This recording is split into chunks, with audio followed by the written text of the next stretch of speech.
पन्हाळगडावर वाघ दरवाजा नव्यानं बांधायचा आहे। नव्यानं येणाऱ्या पिढीसमोर जाज्वल इतिहास आपल्याला ठेवायचा आहे। त्याही नियोजनाला मान्यता द्या। आमदार विनय कोरेंनी ही देखील मागणी फडणवीसांकडे केली आहे। तर पन्हाळा हा पहिला किल्ला असेल जो पूर्णपणे शिवकालीन पुनर्निर्मित होईल, फडणवीसांनी हे आश्वासन दिलं आहे।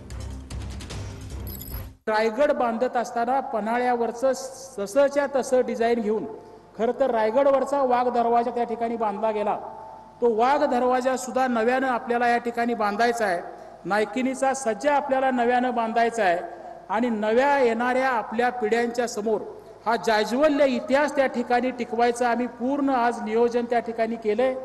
मला आपल्याला विनंती करायची आहे की तुम्ही त्याही नियोजनाला मान्यता द्या।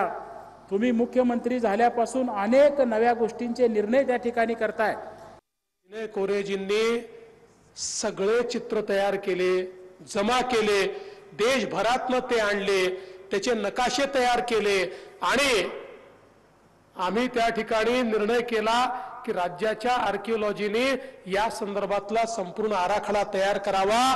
आता तो आराखडा देखील तयार होतो आहे आणि मला विश्वास आहे की या महाराष्ट्रामध्ये महाराजांच्या किल्ल्यापैकी पहिला किल्ला हा पन्हाळगड असेल जो पूर्णपणे शिवकालीन पुनर्निर्मित होईल।